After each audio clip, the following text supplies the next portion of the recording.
নমস্কার সবাইকে আমার ইউটিউব চ্যানেলে প্রীতি শুভেচ্ছা অভিনন্দন জানিয়ে আজকে আবার একটি নতুন ভিডিও নিয়ে হাজির হলাম। আশা করি ভিডিওটি সবার ভালো লাগবে। রাস ও রাসলীলা কি? রাস উৎসব বলতে কি বোঝায়? কেন এই উৎসব পালিত হয়? কোথায় কোথায় এই উৎসব অনুষ্ঠিত হয়? রাস হলো এক ধরনের বৃত্তাকার নৃত্য।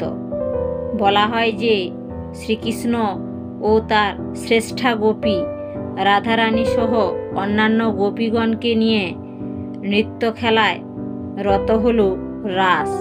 রাস কথাটি রস শব্দ থেকে এসেছে, যার অর্থ হল প্রেম ও আনন্দ।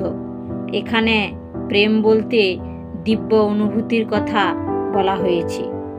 লীলা হলো নাচ করা বা খেলা করা। রাস ও লীলা একত্রিত হয়ে রাসলীলা কথাটির উৎপত্তি হয়েছে। প্রথমে শ্রীকৃষ্ণ 8 বছর বয়সে রাসলীলা কার্যকর করেছিলেন। শ্রীমদ্ ভাগবতের একটি বিশেষ অংশ হিসেবে রাসলীলাকে ধরা হয়ে থাকে। পরমেশ্বর ভগবান শ্রীকৃষ্ণের ব্রজলীলার অংশ বিশেষ হল এই রাসলীলা। যে উৎসবে ঈশ্বরের সঙ্গে আত্মার মিলন অর্থাৎ জীবাত্মার সঙ্গে পরমাত্মার মিলন অনুষ্ঠিত হয় তাকে রাস উৎসব বলে। রাস উৎসব হল সনাতন ধর্মাবলম্বীদের একটি ধর্মীয় ও বার্ষিক উৎসব। প্রতি বছর কার্তিক মাসের শুক্লপক্ষের পূর্ণিমা তিথিতে রাস উৎসব পালিত হয়। সমস্ত জীবকুলের সঙ্গে পরমেশ্বর ভগবান শ্রীকৃষ্ণের মিলন ও জাগতিক বাসনাকে আধ্যাত্মিক প্রেমে রূপান্তর করা হল রাসলীলা বা রাসযাত্রা। রাস উৎসব হল রাধাকৃষ্ণের প্রেমের উৎসব।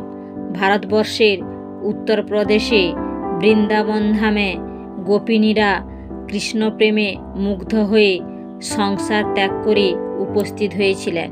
বৃন্দাবনে শ্রীকৃষ্ণ ও তার শ্রেষ্ঠা গোপী রাধারানী সহ অন্যান্য গোপীদের নিয়ে আনন্দ ও দিব্য অনুভূতি লাভের জন্য নাচ করতে লাগলেন, অর্থাৎ শ্রীকৃষ্ণ তার লীলা দেখালেন। গোপীরা শ্রীকৃষ্ণকে নিজেদের ভেবে অহংবোধ করতে লাগলেন। অহংকারে মদমত্ত গোপিনীদের যখন শ্রীকৃষ্ণ গৃহে ফিরে যেতে অনুরোধ জানালেন, তারা তখন তা অস্বীকার করলেন।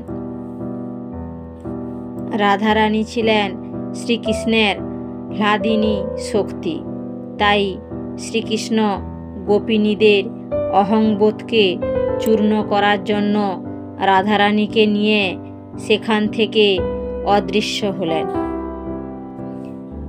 গোপিনীরা তাদের ভুল বুঝতে পারলেন। তখন তারা শ্রীকৃষ্ণকে আরাধনা করতে লাগলেন, অর্থাৎ তার স্তব করতে লাগলেন। তাদের আরাধনায় শ্রীকৃষ্ণ সন্তুষ্ট হলেন। সেখানে এসে গোপিনীদের জাগতিক কষ্ট থেকে মুক্তি দেন ও তাদের জীবনের পরমার্থ বোঝান। পরমার্থ বলতে জীবনের চরম লক্ষ্য কি, চূড়ান্ত সত্য কি, শ্রেষ্ঠ বস্তু কি, এগুলোকে বোঝায়। ভগবান ও ভক্তদের মধ্যে প্রেম ও আনন্দ লাভের জন্য রাস উৎসব পালিত হয়। বৃন্দাবনে শ্রীকৃষ্ণের সঙ্গে রাধারানী সহ গোপিনীদের রাসলীলার অনুকরণে বিভিন্ন জায়গায় রাস উৎসব অনুষ্ঠিত হয়। উত্তরপ্রদেশে বৃন্দাবনে ও মথুরাতে, পশ্চিমবঙ্গের নবদ্বীপ ধামে শান্তিপুরে, আসামে, মণিপুরে, ওড়িশায় রাসোৎসব পালিত হয়। বঙ্গে বিভিন্ন জায়গায় যেমন কোচবিহার, বাঁকুড়া, পূর্ব মেদিনীপুর, পশ্চিম মেদিনীপুর, হুগলি, হাওড়া জেলায় এই উৎসব অনুষ্ঠিত হয়। তার সঙ্গে সঙ্গে বহুদিনব্যাপী মেলাও অনুষ্ঠিত হয়ে থাকে। গ্রামে ও ছোট ছোট শহরেও ভিন্ন ভিন্ন রীতিতে রাসোৎসব অনুষ্ঠিত হয়।